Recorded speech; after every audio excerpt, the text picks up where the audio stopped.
Je m'appelle Joyce Peak, j'ai 38 ans, et pendant la plupart de ma vie adulte, j'ai cru connaître parfaitement mon rôle dans la famille, celle qui reste stable, celle qui répare, celle qui nettoie en silence les dégâts des autres. Il s'avère que j'étais surtout le paillasson attitré. Le jour où tout a éclaté a commencé par un texto qui n'essayait même pas de ressembler à une demande, j'ai besoin de 2000 $ pour la compte d'une voiture, tu vas te porter garante. Pas de salut, tante Joyce, pas d'explication, même pas un s'il te plaît forcé, juste une exigence balancée par mon neveu de 24 ans, Caleb, comme si j'étais un service d'urgence financière disponible à volonté. J'étais en pleine réunion avec un client au travail quand mon téléphone a vibré. Tableur sur un écran, prévision budgétaire sur l'autre, mon casque glissant à moitié de mon oreille, et là, son message trônant en haut des notifications comme une gifle. Pendant quelques secondes, je l'ai juste fixé.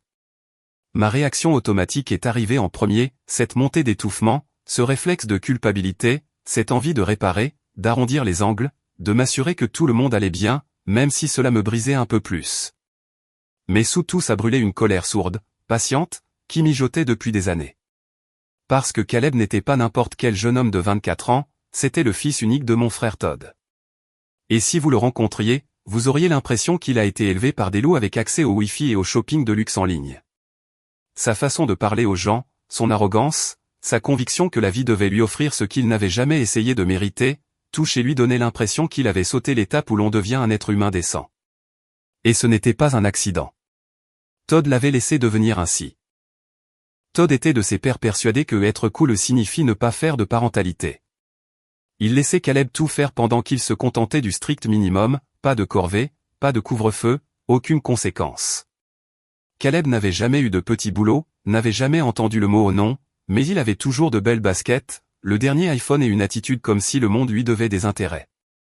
Je m'étais toujours tenu à distance, me disant que leur choix leur appartenait, que leurs conséquences ne m'appartenaient pas, que ma vie et ma stabilité, mon appartement, mon travail étaient un univers séparé. Puis, il y a 3 ans, Todd m'a appelé. Je me souviens parfaitement où j'étais, dans ma cuisine, en train de réchauffer des restes, la lumière du micro-ondes comme seule source d'éclairage. Sa voix a traversé le téléphone détruite, trempée de panique. Il m'a dit qu'il avait perdu son travail, qu'il était en retard sur le loyer, que Caleb risquait de se retrouver à la rue. Chaque phrase était enveloppée de culpabilité, tu es la seule qu'on ait, tu sais comme c'est difficile, tu t'en sors si bien, on a juste besoin d'un petit coup de main. La culpabilité était si épaisse que j'avais du mal à respirer. Je me suis convaincu que ce serait temporaire, juste un pont, le temps qu'il se remette sur pied. Alors j'ai fait ce qu'une bonne sœur est censée faire, j'ai utilisé l'argent que j'épargnais pour un deuxième investissement immobilier et je leur ai acheté un appartement de 2 chambres dans un quartier correct, payé comptant et à mon nom, parce que le crédit de Todd était catastrophique. J'ai mis en place les services, j'ai même pris en charge les frais de copropriété pour ne pas les accabler. Todd a promis de retrouver du travail. Il a dit que Caleb regardait des programmes de community college. Il a juré qu'il contribuerait une fois stabilisé. Rien de tout cela n'est arrivé. Todd n'a jamais retrouvé d'emploi. Caleb n'a jamais été à l'école. Ils se sont simplement installés là comme des squatteurs persuadés d'avoir gagné à la loterie, et la seule raison pour laquelle ils pouvaient agir ainsi, c'est que je continuais de payer les factures. Et voilà que 3 ans plus tard, mon neveu adulte m'envoyait des textos comme un prince gâté exigeant son tribut, j'ai besoin de 2000 $, tu vas te porter garante. Mes doigts flottaient au-dessus du clavier pendant que des années de ressentiment se nouaient dans ma poitrine. Je pensais aux factures impayées, aux virements nocturnes, aux excuses sur les mauvais mois, aux anniversaires où j'avais acheté les cadeaux de Caleb parce que Todd se sentait mal de ne pas pouvoir. Puis quelque chose en moi s'est aligné, comme un déclic final. J'ai tapé, hors de question. Envoyé. Et pour la première fois depuis des années, j'ai ressenti un mince filet de paix. Il a duré 60 secondes. Puis mon téléphone a sonné. Todd. J'ai décroché déjà sur la défensive. Il n'a pas dit bonjour, ne m'a pas demandé comment j'allais, ni pourquoi. Il a simplement aboyé, sec et autoritaire, tu le fais ou tu es dehors. J'ai laissé les mots flotter un instant. Dehors de quoi, Todd ? Ai-je demandé calmement. Il n'avait aucune réponse, juste plus de bruit, plus d'ego, plus d'exigence. Je n'ai pas argumenté, je n'ai rien expliqué. J'ai simplement éloigné le téléphone de mon oreille et j'ai raccroché. Clic.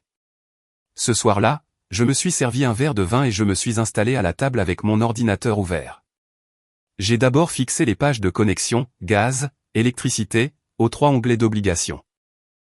3 onglets représentant chaque raison pour laquelle il n'avait jamais eu besoin de grandir.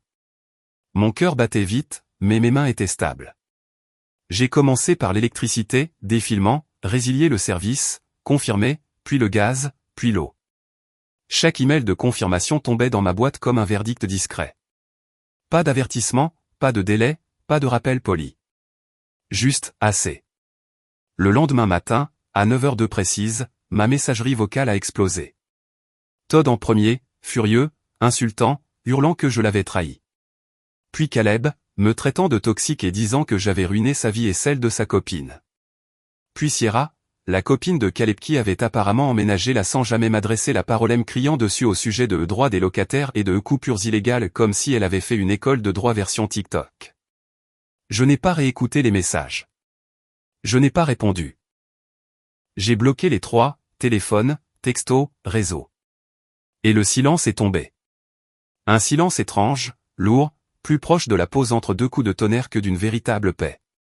Vers minuit, mon téléphone a vibré encore. Un autre nom cette fois, Jenna. Une voisine de l'immeuble, croisée quelques fois dans le couloir quand je venais déposer des documents ou vérifier la boîte aux lettres. Polie, réservée, mais perspicace. Son message disait « Salut Joyce, juste pour te prévenir, il y avait beaucoup de cris chez toi ce soir. On dirait que quelqu'un a cassé quelque chose. J'espère que tout va bien. » Un froid m'a traversé la colonne. Je n'ai pas répondu tout de suite. J'ai juste relu le message, repensant aux menaces de Todd, aux insultes de Caleb, à l'arrogance de Sierra. Je n'aurais pas dû être surprise que la colère éclate une fois les lumières éteintes. Mais le mot cassé m'est resté en tête. Le lendemain, juste après le lever du soleil, je suis allé au condo. Le couloir était silencieux. Trop silencieux. Les lumières bon marché bourdonnaient doucement. J'ai remarqué immédiatement que la porte était déverrouillée. Todd et Caleb ne laissaient jamais la porte ouverte. J'ai tourné la poignée. L'odeur m'a frappé d'abord, un mélange de poussière et de quelque chose de plus sec, comme de la céramique réduite en poudre. Les rideaux tirés laissaient une demi-lumière plombée. Puis j'ai regardé le sol. Recouvert d'éclats de verre. Pas seulement du verre. De la porcelaine. De l'histoire. Ma collection de vases. 6 pièces anciennes que j'avais mises des années à réunir, un d'un week-end à Paris, 2 d'Italie choisis dans une petite boutique de ruelle, un qui appartenait à notre grand-mère, celui qui avait toujours des brins de lavande et sentait comme la maison quand on était enfant. Je les avais entreposés dans ce condo parce que mon appartement n'avait ni la place ni les étagères adaptées. Je pensais qu'il serait plus en sécurité ici, à l'abri des invités maladroits et de mon propre désordre. Maintenant, ils étaient tous détruits. Pas renversés, pas accidentellement ébréchés, pulvérisés, brisés avec une intention presque méthodique, comme si quelqu'un avait levé le bras encore et encore jusqu'à réduire chaque courbe délicate en poussière et éclats scintillants. Je n'ai pas pleuré. Je suis resté là, au milieu du carnage, mes chaussures craquant doucement, ma gorge serrée mais sèche. Le silence dans ce condo n'avait rien à voir avec celui du téléphone, il était définitif. J'ai imaginé la scène sans même le vouloir, Caleb faisant les 100 pas, rouge, furieux de l'injustice supposée, Todd affalé sur le canapé, peut-être à moitié encourageant, Sierra, les bras croisés, le regard dur, en train d'approuver comme si elle avait le moindre droit d'être dans cet espace.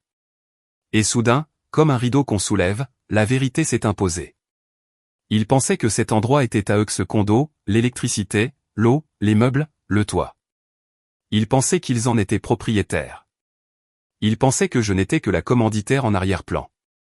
Mais ça n'a jamais été à eux. Ça a toujours été à moi. 3 ans plus tôt, Todd m'avait appelé en larmes, disant qu'il avait perdu son emploi, que Caleb avait besoin de stabilité, qu'ils avaient juste besoin d'un endroit pour quelques mois. Il avait présenté ça comme si je les sauvais, comme si j'étais l'héroïne. En réalité, ils avaient fait de moi leur pourvoyeuse, leur excuse, leur ciblite, maintenant leur victime. Sauf que je n'allais pas dire ça. Je me suis soigneusement reculé, évitant les éclats de porcelaine brisée, et j'ai jeté un dernier regard autour du condo, à ce chaos, à cette destruction, à cet irrespect absolu.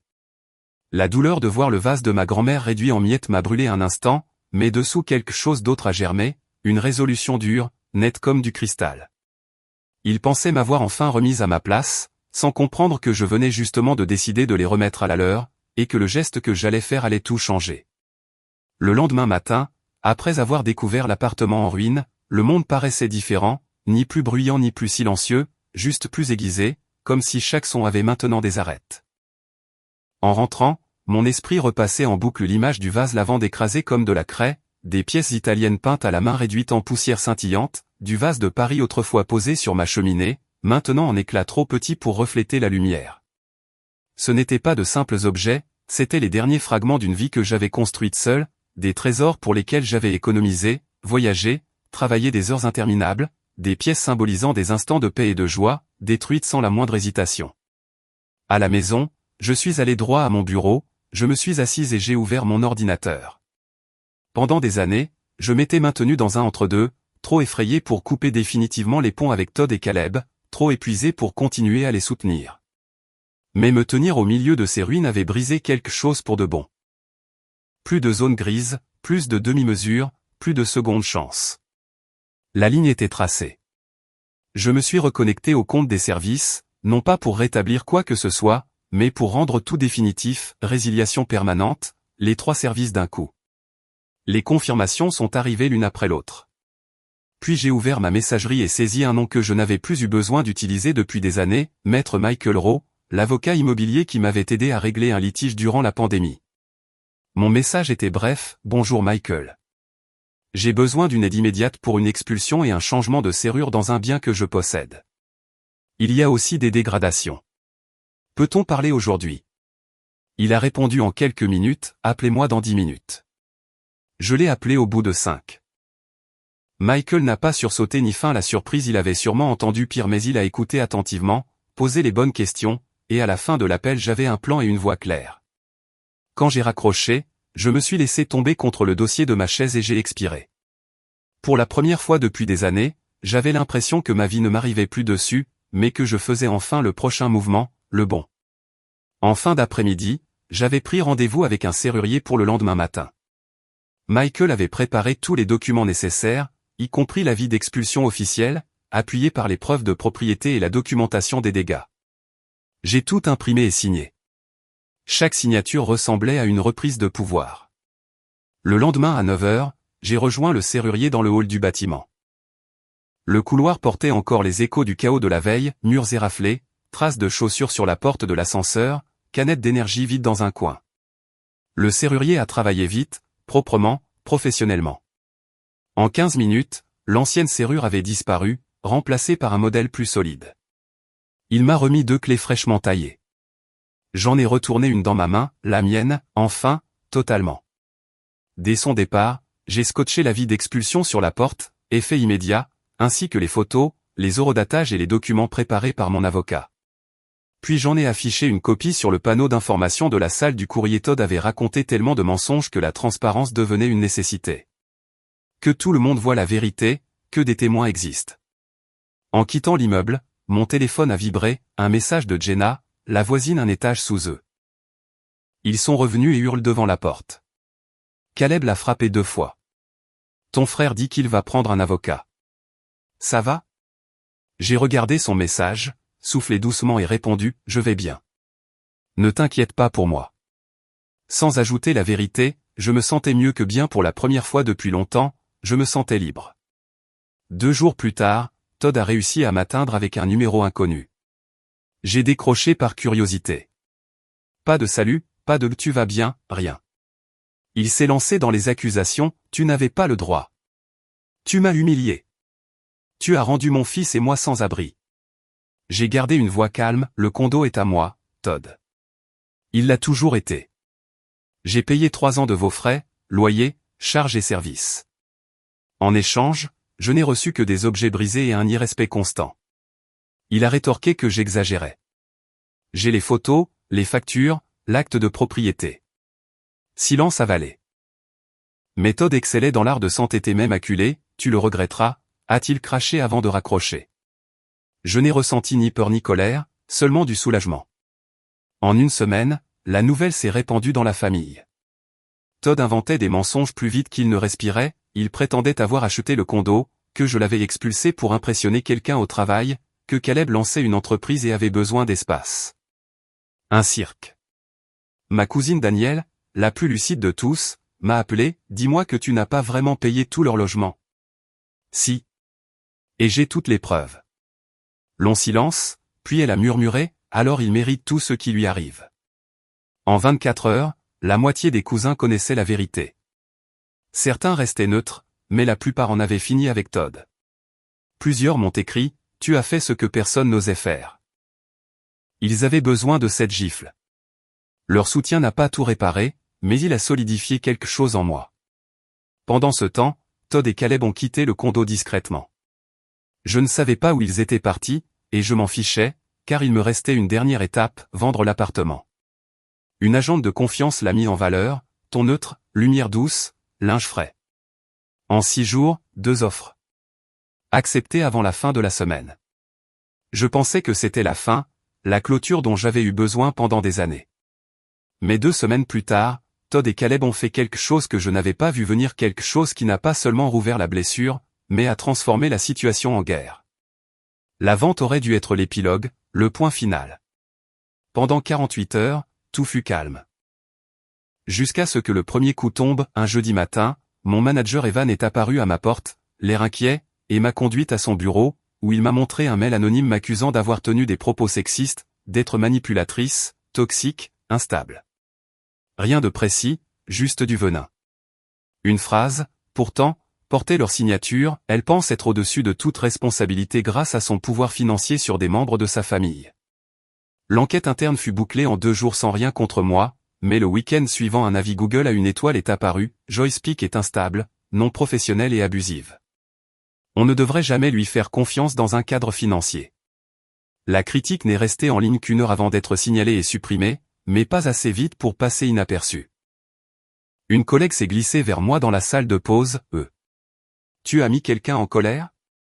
J'ai forcé un sourire crispé. Des histoires de famille. Mais à l'intérieur, quelque chose de froid et tranchant s'est resserré, parce que je savais exactement qui en était à l'origine. 3 jours plus tard, la prochaine attaque fut pire. Un faux profil LinkedIn est apparu avec mon nom et ma photo, sauf que la version de moi sur cette page était une caricature grotesque, un CV inventé, des titres exagérés, des publications absurdes sur la reconquête du pouvoir féminin grâce à la manipulation financière. J'ai fixé l'écran, écœuré. C'était une moquerie destinée à m'humilier, créée par quelqu'un qui ne possédait rien d'autre que du temps, de la colère et du Wi-Fi. Et c'est là que j'ai compris. Il ne réagissait pas par impulsion. Il menait une guerre. Todd était trop orgueilleux pour s'excuser. Caleb trop imbu pour assumer quoi que ce soit. Et ensemble, ils s'étaient trouvé un nouveau passe-temps, détruire Joyce. Une lente brûlure s'est allumée dans ma poitrine. La peur s'est dissoute. La colère s'est aiguisée. La détermination s'est installée. Ils voulaient une guerre. Très bien. Ils l'auraient, mais je n'allais pas me battre comme eux, avec des caprices, des mensonges et du désespoir. J'allais me battre comme quelqu'un qui avait des preuves, des reçus, une colonne vertébrale et un très bon avocat. Ce soir-là, assise à ma table de cuisine, mon thé refroidi à côté de moi, j'ai fait une liste, longue, de chaque facture de service payée, chaque livraison de courses demandée par Todd, chaque message réclamant de l'aide pour le loyer, chaque mois de charge à Shoah, chaque excuse envoyée quand il ne pouvait pas payer le cadeau d'anniversaire de Caleb, chaque découvert que j'avais comblé, chaque mensonge raconté à la famille, chaque éclat de verre ramassé au sol du condo. J'ai tout mis dans un dossier intitulé « Caldwell contre Peak pièce civile ». Puis j'ai rappelé Michael. Il a étudié les documents lentement, tapotant son stylo contre son bureau, avant de relever les yeux, on peut les poursuivre pour loyers impayés, services, charges à Shoah et dégâts matériels, peut-être diffamation, selon l'évolution de ces attaques en ligne. Son calme assuré a stabilisé quelque chose en moi qui vacillait depuis des mois. Nous avons avancé, et 3 jours plus tard, Todd a été assigné devant une boutique de beignets. Jenna m'a envoyé une photo de lui, figé avec les papiers en main, l'air stupéfait, presque risible. 2 heures plus tard, Caleb a été assigné sur un parking de Planet Fitness, apparemment, il a jeté le dossier, hurlé sur l'huissier, puis s'est enfermé dans sa voiture comme un enfant en pleine crise. Le montant total du procès, $146 300. Ce n'est qu'à ce moment-là qu'ils ont compris que je ne bluffais pas. Todd a commencé à appeler la famille en sanglotant, prétendant que je détruisais le nom familial. Caleb postait des stories Instagram énigmatiques sur les serpents et les lignées de sang falsifiées. La plupart des cousins l'ont ignoré. Certains m'ont écrit en privé, « Il était temps, fier de toi, Joyce, ça aurait dû arriver depuis longtemps. » Mais quelqu'un d'autre est entré sur le champ de bataille. Sierra, la petite amie de Caleb. Elle n'était plus une spectatrice ni une profiteuse logée gratuitement dans mon condo. Elle avait décidé de devenir utile à leur cause, prête à escalader d'une manière que même Todd et Caleb n'avaient pas osé tenter. Car Sierra n'était pas seulement en colère, elle voulait se venger. Si Todd et Caleb étaient une tempête, Sierra était la décharge de foudre, soudaine, précise, destructrice. Après l'ouverture du dossier, elle est passée d'une nuisance de fond à une arme à part entière. Je l'avais sous-estimée une fois. Pas deux. Sa première attaque a visé mon travail. 2 jours après la crise de Caleb sur le parking de Planet Fitness, une jeune femme inconnue est entrée dans le hall de mon bureau alors que je revenais du déjeuner.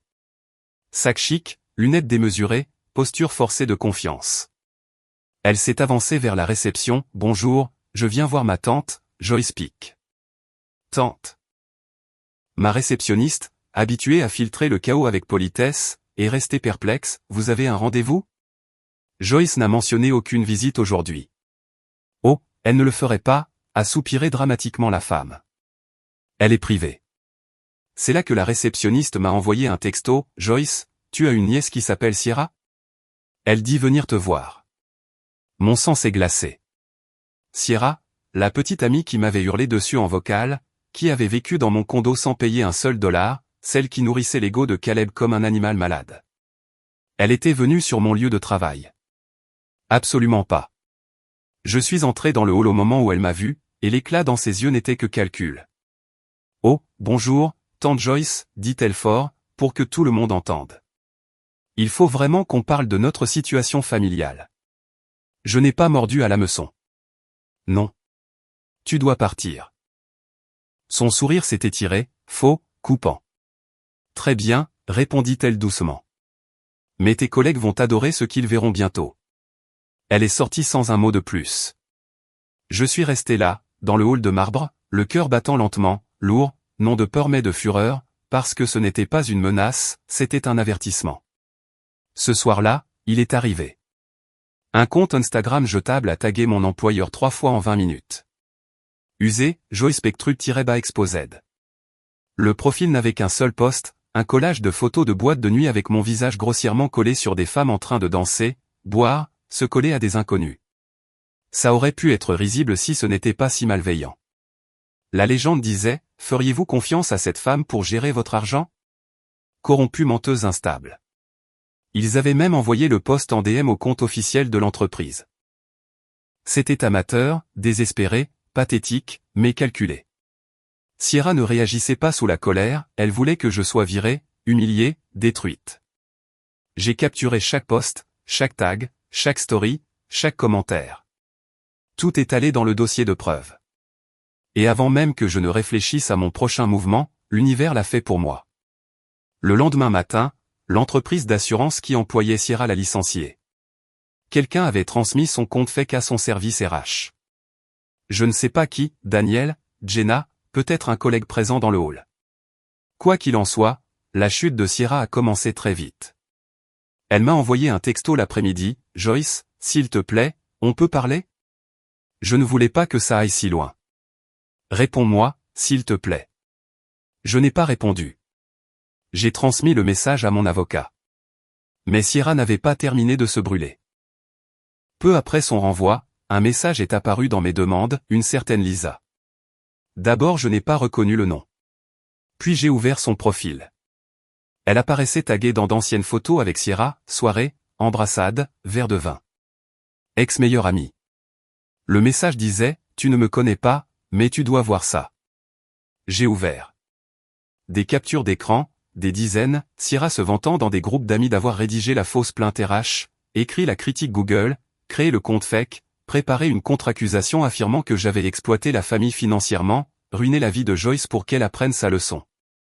Il y avait même des notes vocales, sa voix, indiscutable, expliquant que Todd et Caleb étaient, trop émotionnelle et trop stupide, pour planifier quoi que ce soit et qu'elle avait donc pris les commandes.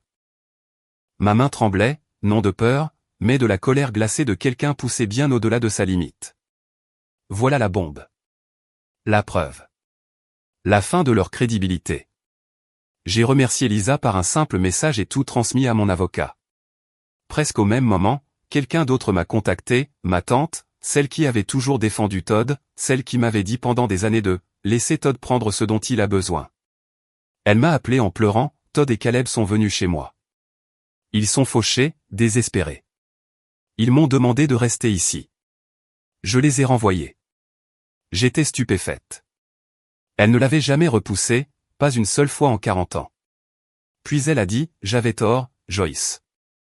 J'aurais dû te croire. Je suis désolé. Pour la première fois depuis le début, quelque chose en moi s'est desserré. Elle n'était pas la seule, tout le monde voyait la vérité éclater. 2 semaines plus tard, la tempête a atteint le tribunal. Mais eux n'étaient pas prêts. Ils croyaient encore pouvoir manipuler, retourner l'histoire, jouer les victimes. Ce qu'ils ne savaient pas, c'est que Michael et moi avions bâti une montagne de preuves, et que j'avais une pièce finale qu'ils ignoraient encore. Quelque chose qui ferait voler en éclats le dernier mensonge auquel ils s'accrochaient encore. Le mensonge que Caleb avait raconté à tout le monde, prétendant que je lui avais promis le condo. Il ignorait que j'avais toujours le message où j'avais écrit noir sur blanc, c'est temporaire. Il reste à mon nom. Ce n'était pas qu'un simple texto. C'était un clou dans leur cercueil. Et au tribunal, j'allais m'en servir. Le palais de justice sentait la poussière, le papier et la climatisation glacée, une odeur étrangement appropriée pour la journée où tout allait enfin éclater au grand jour. J'étais arrivé tôt, mes documents rangés dans un classeur étiqueté, preuve pique contre Caldwell, même si mon avocat, Michael, avait déjà imprimé des copies. Je n'étais pas nerveuse. Plus maintenant. 3 ans d'épuisement émotionnel avaient brûlé toute la peur, ne laissant qu'une détermination calme, stable, tranchante. Todd et Caleb, en revanche, semblaient ne pas avoir dormi depuis des jours. Les cheveux de Todd étaient en bataille, ses vêtements froissés, sa mâchoire couverte d'une barbe irrégulière. Caleb, affalé à côté de lui dans un hoodie, les mains enfoncées dans les poches, donnait l'air d'un adolescent puni plutôt que d'un adulte convoqué à une audience civile portant sur plus de 146 000 $. Quant à Sierra, elle ne s'était même pas présentée. Entre son licenciement et la disparition soudaine de son courage en ligne, elle s'était éclipsée de l'histoire, mais ses empreintes étaient partout dans les preuves. Michael, assis à côté de moi, restait calme, immuable, un homme qui avait vu des tribunaux bien plus laids que celui-ci. « Prête » murmura-t-il. J'acquiesçai. L'audience commença. La juge, une femme aux cheveux gris acier et au regard capable de tailler la pierre, parcourut le dossier, feuilletant des dizaines de pièces. Todd se tortilla nerveusement. Caleb jetait des coups d'œil anxieux vers la porte, comme s'il attendait qu'on vienne le sauver. Leur avocat entama sa plaidoirie par le grand classique, « Madame la juge, il s'agit d'un différend familial qui a dégénéré à cause de malentendus et d'émotions. » La juge leva la main. « Ne manquez pas de respect au tribunal. Contentez-vous des faits. » Le sourire de leur avocat s'effondra. Michael se leva, posture droite, voix ferme. « Madame la juge, les faits sont simples. Ma cliente, Madame Pick, a acheté un condominium et a permis à son frère et à son neveu d'y vivre temporairement. Elle a payé toutes les charges, factures et frais d'entretien pendant 3 ans. Il appuya sur la télécommande, projetant d'abord l'acte de propriété à mon nom, puis les relevés de factures, les transferts bancaires, les paiements à choix. 3 ans à porter 2 adultes sur mon dos. L'avocat de Todd protesta, invoquant des intentions et des accords verbaux, mais Michael répliqua calmement, les intentions n'annulent pas la documentation. La juge hocha la tête, satisfaite. Puis vinrent les photos des dégâts, les vases brisés, le salon couvert de poussière de porcelaine, des années de souvenirs réduites en miettes lors d'une crise de colère. Todd se tortilla. Caleb fixa le sol. « Madame la juge, dit Michael, ces dommages ont eu lieu après que ma cliente a coupé les services qu'elle payait seule depuis 3 ans. La représaille était délibérée. » Leur avocat tenta de dire que les dégâts étaient accidentels. Michael appuya de nouveau. S'afficha alors une capture de l'Instagram privé de Caleb, postée la nuit même où les vases avaient été détruits, voilà ce qui arrive quand les gens te poussent trop loin. Un timestamp, une géolocalisation, une confession déguisée en bravade. Caleb devint livide. La juge expira longuement. Puis Michael présenta la série suivante, la fausse plainte RH, le faux avis Google, le compte Instagram jetable, les captures de messages, les photos retouchées, l'usurpation LinkedIn. Le silence dans la salle n'était brisé que par le clic de la télécommande. Caleb regardait Todd comme si tout était de sa faute, ce qui, honnêtement, n'était pas totalement faux. Mais le coup fatal arriva ensuite. Michael remit à la juge une déposition notariée. Madame la juge, voici le témoignage de Madame Lisa Hamilton, ancienne amie de la compagne de Monsieur Caldwell, Sierra. La juge la lut, les sourcils se haussant de surprise. L'attestation détaillait tout, Sierra admettant avoir rédigé la fausse plainte RH, Sierra se vantant d'avoir prévu le faux compte Instagram, Sierra décrivant Todd et Caleb comme trop émotifs et trop stupides pour mener une vengeance correctement, Sierra exposant toute la campagne de dénigrement étape par étape, Sierra et Caleb complotant pour un faux signalement à la police. La mâchoire de Caleb tomba. Todd pâlit. Leur avocat sembla vouloir disparaître. Puis Michael sortit la dernière pièce. Monsieur Todd Caldwell affirme que le condo était destiné à son fils Caleb. Voici la preuve du contraire. Il afficha un texto imprimé, mon message d'il y a 3 ans, c'est temporaire. Il reste à mon nom. Clair, direct, irréfutable. La juge fit claquer son stylo sur le bureau, les yeux rivés sur Todd. Contestez-vous être le destinataire de ce message? Todd déglutit. Non, mais c'était avant. Avant quoi? Demanda la juge. Avant que votre sœur paie 3 ans de vos dépenses. Avant que votre fils ne vandalise sa propriété. Avant que vous ne vous livriez à une campagne de harcèlement coordonné. Il resta muet. Caleb tenta alors, elle avait dit que le condo, la juge lui coupa sèchement la parole, vous avez terminé. Il s'affaissa, humilié. Enfin, la juge redressa ses papiers et rendit sa décision, au vu des preuves accablantes, incluant la documentation financière, les titres de propriété, les communications et un témoignage crédible, le tribunal statue intégralement en faveur de Madame Peake. Todd s'effondra. Caleb cligna des yeux comme s'il avait reçu une gifle. Les défendeurs doivent verser 146 300 $ en dommages, incluant l'arriéré de loyer, les charges, les frais HOA et la réparation des dégâts matériels. Puis, implacable, elle ajouta, en raison du harcèlement documenté, de l'usurpation et de la diffamation coordonnée, une injonction civile de harcèlement est accordée immédiatement. Caleb explosa, c'est injuste. Elle a ruiné nos vies. La juge le transperça du regard. Vous avez ruiné vos propres vies, monsieur Caldwell. L'audience est levée. Le marteau claqua. Et en un instant, tout fut terminé. Je rassemblai mes dossiers, le cœur étrangement calme. Pas de joie, pas d'euphorie, juste une certitude profonde et purificatrice. Ce chapitre se fermait. Mais l'univers avait encore une dernière surprise. 2 nuits après le verdict, à 2h30 du matin, une alerte de ma caméra de porte retentit. On y voyait Caleb agenouillé devant ma porte, bricolant avec des outils pour forcer la serrure, Todd jouant le guetteur derrière lui. Ce n'était plus une crise. Ce n'était plus une vengeance. C'était du désespoir et c'était criminel. J'appelai la sécurité, puis la police.